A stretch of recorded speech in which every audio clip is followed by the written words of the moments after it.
3 түрдүү орозо тууралуу сөз кылабыз. 3 түрдүү орозо бар. Ошол 3 түрдүү орозо бул 3 тепкич десек болот. Орозонун тепкичтери. Орозонун биринчи тепкичи, орозонун экинчи тепкичи, орозонун үчүнчү тепкичи десек болот. Жана ар бир мусулмандын ошол тепкичтерде чыгып туруп эң улуу болгон орозонун даражасына жетүүсү зарыл болуп эсептелет. Өтө маанилүү маселе. Ошон үчүн көңүл буруңуздар иншаллах рахман. Мисалы, бир суроо беребиз. Орозо эмне деген учурда дароо акылыбызга эмне келет? Gün чыга элек, тем баштап туруп, күн батканга чейин тыйылуу. Туурабы? Эмнеден тыйыласың?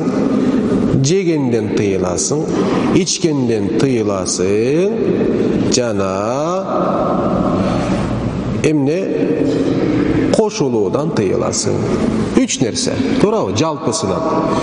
Бул ошол орозо бул деп айтылат. Баарыбыз ошондой түшүнөбүз.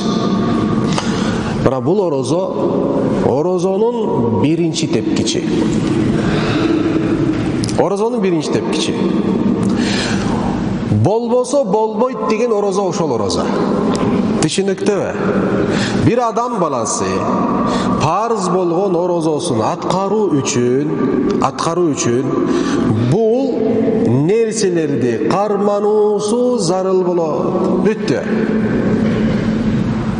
Бул ошондой. Аалымдарыбыз буну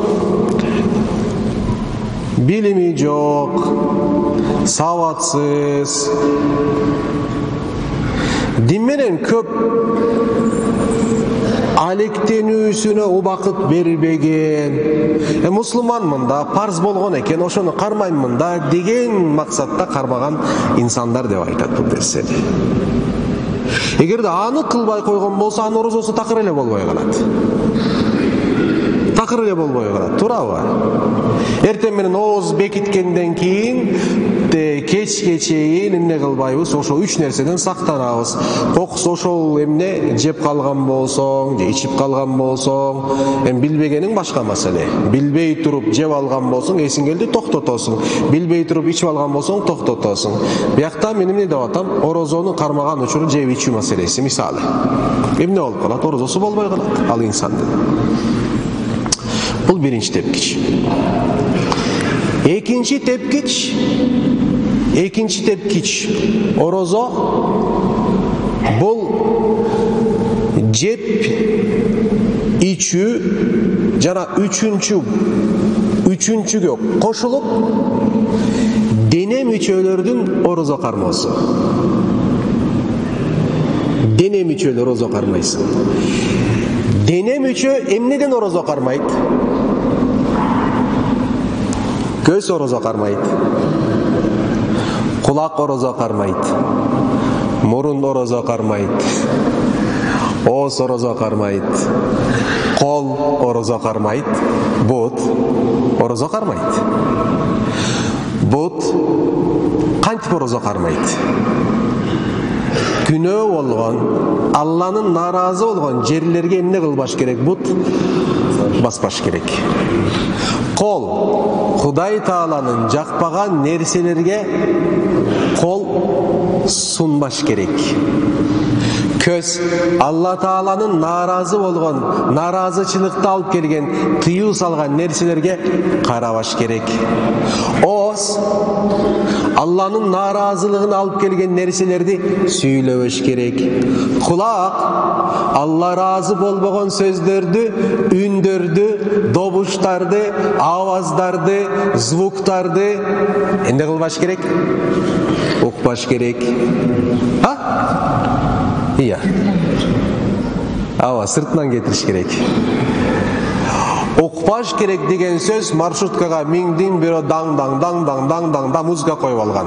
Кулагыңды жаба албайсың. Ошол учурда оюңду кайсы жерге бурасың? Музыкага эмес. Кайсы жерге бурасың оюңду? Аллахка болгон зикирге, Аллахка болгон истигфарга, жүрөгүңдө дуага. Ошондой Аллах ошол учурда Алла менен кошо болгон болсоң, кулагыңа ал нерсе кирсе да сен аны уккан болуп эсептелбейсиң. Оңой эле экенби?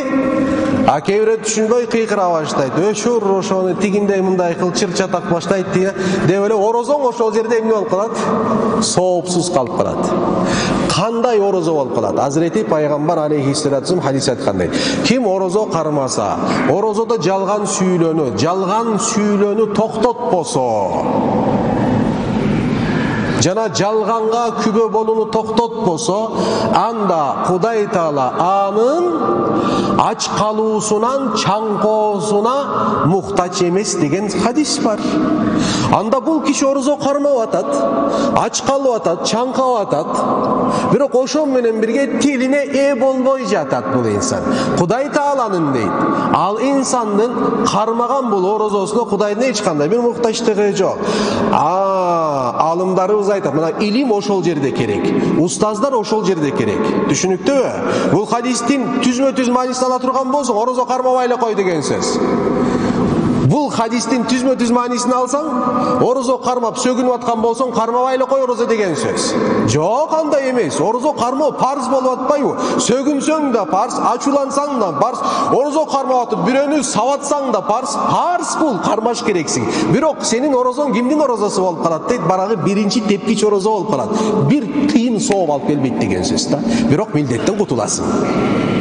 Эмнеден кутуласың? Парз милдеттен кутуласың Кудай Тааланын астында. Бирок сооп ала албайсың. Кайсы сооп? Хадистерди окусаң ошол орозо боюнча соопторду. Ал сооптун бирөөсүнө да кыпында эмне боло албайсың? Ээ боло албайсың. Орозодо соопсуз чыгып кетесиң. Тескери, күнөө менен чыгасың орозодон. Сөктүң, урдуң, сындырдың, тигинтиң, минтиң, түшүнүп атасыңбы? Экинчи тепкич орозобуз ошондой болуш керек. Анан айтат алымдар, ошол дене мүчөлөрдүн баарын тыюу үчүн эки нерсени тыйсаң, калган баары тыйылат дейт. Көз менен ооз. Көз менен ооз. Оозуңа ээ бол. Орозодо ошончолук бекем бол. Ошончолук орозодо бекем болосуң. Азирети пайгамбардын хадиси бар алейхиссалату вассалам дейт. فإن سبه أحد أو قاتله öte kızık. Biri geldi, ortamda bir dünyalik mesele oldu. Bir düşün albadılar bir-biröňördi. Düşünüktü. Emne oldu, çır-çatak çıktı. Karşındaki insan seni söge başladı. Eliste. Hazır misal. Çıktın meçitten, bizdin problemamız bu, parkovka probleması var. Çıktın, hazır çıkayın degende, biri tosu aldı, biri beni çağırdı, biri ötekinde, mınday. Emne kıla başladın, çıday almadın, nafsına verildin, söktün anı, al seni söktü. Misal, Peygamber aleyhissalatu vesselam, biri seni sögüp atsa deydi. Ramazanda. Emne kılasın?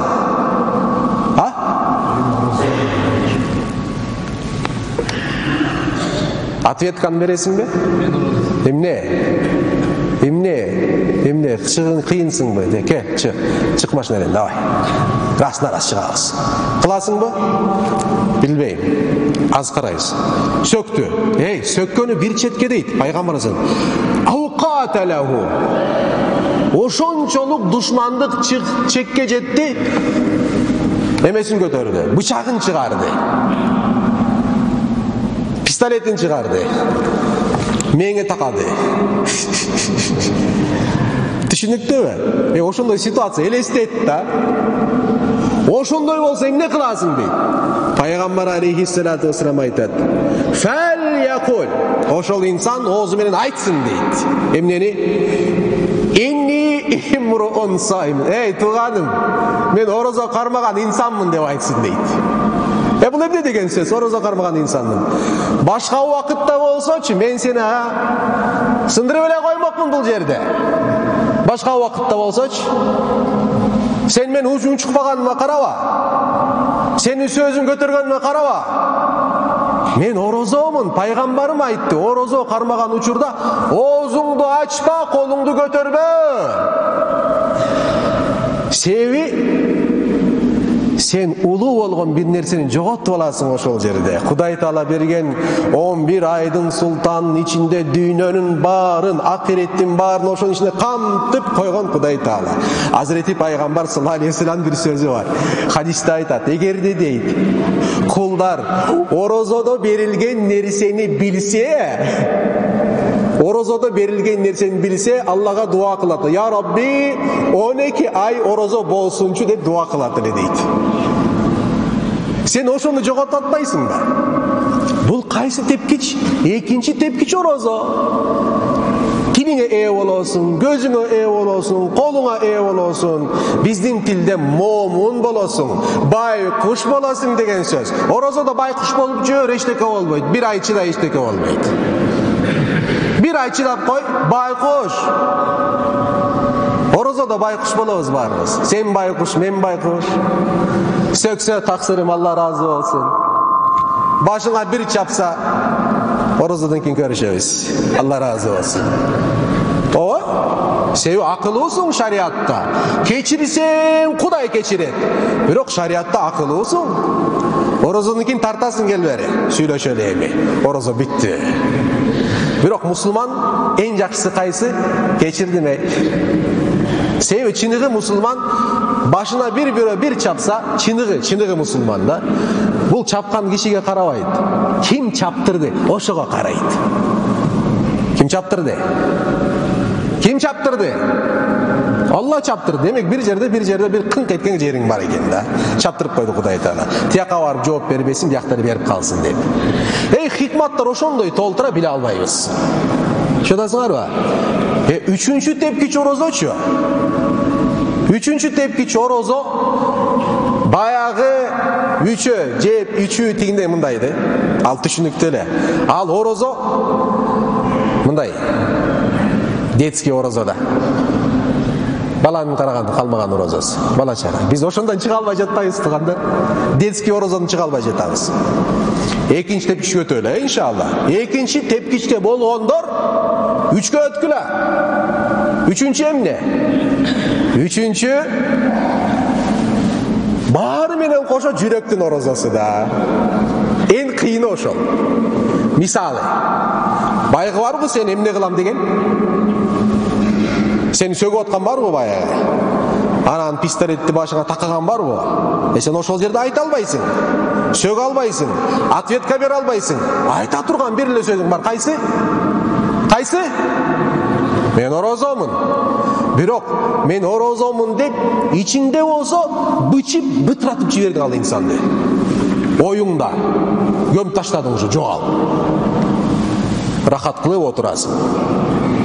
Ошондойбуз да, эркектер ошондой. Бирөө-бир маселе болуп калса, биринчи кыялданабыз. Мен аны мондай алып туруп башына бир чаптым. Бул о даралды, үстүнө секирдим, тигинтим, минтим, өлтүрдүм, биштин болду. Көмүп таштадым. А бирок сыртында болсо орозомун, таксырым кечирип коесуз деп тура бересиң. Ичиңде болсо бүттү. Жок. Үчүнчү тепкич сыртың менен кошо ичиңди дагы контролго аласың. Түшүнүктүбү? Ичиң менен да орозо болосуң. Ошол инсанды эмне кылбайсың деп атат? Жек көрбөйсүң деп атат. Ичиңден ошол инсанды эмне кылбайсың? Сыртынан сөгө албайсың, бирок ичиңден сөгүшүң мүмкүн да. Ичиңен да сөкпөйсүң деген сөз. Мына ошол кулчулуктун туу чокусу болуп эсептелет. Туугандарым, бул кулчулуктун туу чокусу, бул пайгамбардын кулчулугу. Расулуллах саллаллаху алейхи вассаламдын. Сен айта аласыңбы, пайгамбар бирөөгө жаман сүйлөгөн жок, бирок жаман оюнда болгон ошол инсан. Айта аласыңбы? Астагфируллах, Кудай Таала сактасын, Пайгамбардын ичи тышы бир болгон. Сенин да ичин тышың бир болуш керек. Kıyamatqa im bolgondo, Huday Taala'nın astına düşköndö, adam balası esep hesapqa düşköndö, yevme la yenfa'u malu ve la banun illa men atallaha bi kalbin salim degen ayat var. Oşol günü la yenfa'u jardam berbeyt adam balasına.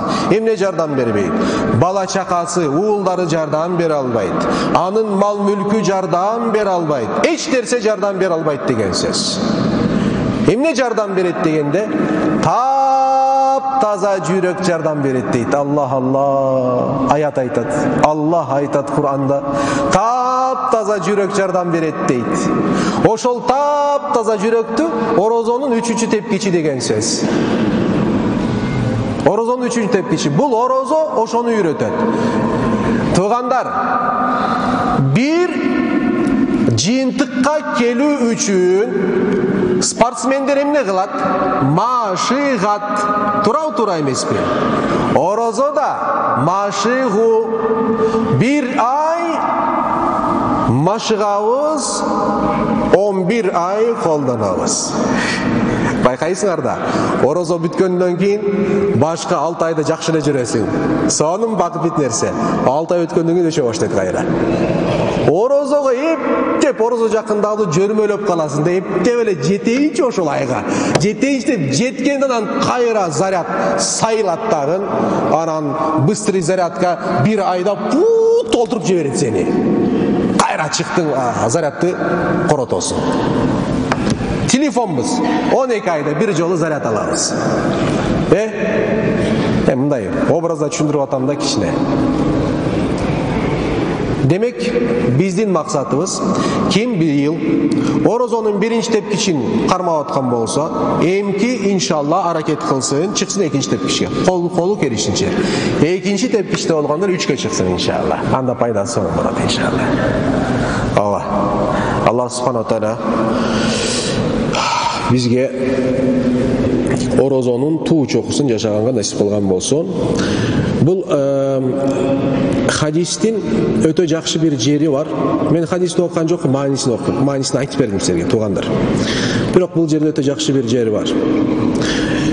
Allah Subhanahu wa Taala'nın bizge örologon belegi. Lisaimi farhatani yafrahuhuma iza aftara. Andan murunku. Vellezî nefsu Muhammedin biyedihi. Al peygamberimiz kasam içip atat. Vellezî nefsu Muhammedin biyedihi. Muhammed'in canı, Muhammed'in egesi Allah, canı Allah'ın egeliginde bolgon Allah Subhanahu wa Taala kasam içem la hulufu femmi saimi. Orozo karmagan insandın oğuzundan çıkan jağımsız cıt atyabu indallahi Allah Taala'nın dargöyünde min rihil miski miskten çıkan cipar cittan dağı cittu deydi. Ey kanday sonun neresi? Allah Allah. Oşondoy bir ibadattabız ey. Oşondoy bir. Başka uçurda oğuzubuz cittansa бұл жақшы қаралбайды да шариатта. Тазалап туруш керек, мисвак колдонуш керек. Мусулманга кыза алып келбеш керек. Бирок бул жерде орозонун маанилүүлүгү ошончолук чоң экен. Озондан чыккан жит мистан да Аллахтын даргөйүндө життуу деп жатат. Ошон үчүн кээ бир алымдарыбыз айтат да. Түштөн кийин оозду тазалаган жакшы эмес деп айтат да. Бул хадиске таянып туруп. Allah'a жагымдуу болгон бул життар эмне болбосун дейт, кетпесин деген маанисинде. Бирок биз буга амал кылбайбыз. Туурабы? Мусулман баласы дайым эмне бул жерде орозонун маанилүүлүгүн айтып атат. Түшүнүктүүбү? Бул хадисте життин өзү айтылган жок. Марказда ошол маанинин ортосунда жит турбайт. Түшүнүктүүбү? Жит турбайт. Жит жагымсыз болгон, жит жагымсыз бүттү. Бул эмне болуп атат дейт? Адам баласынын даражасы Алланын даргөйүндө улуулугун көрсөтүп атат Рамазан айынын ичинде. Болбосо оозубузду тазалайбыз, чайкайбыз дайыма.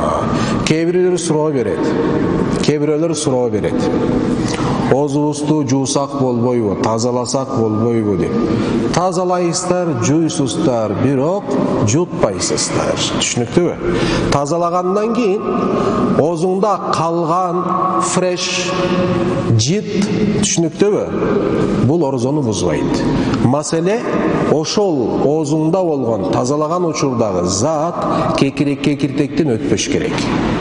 Жакшылап суу менен чайкап, эч нерсе калтырбагандан кийин дам эчтеке болбойт. Оозуңурду бузбай тугандар.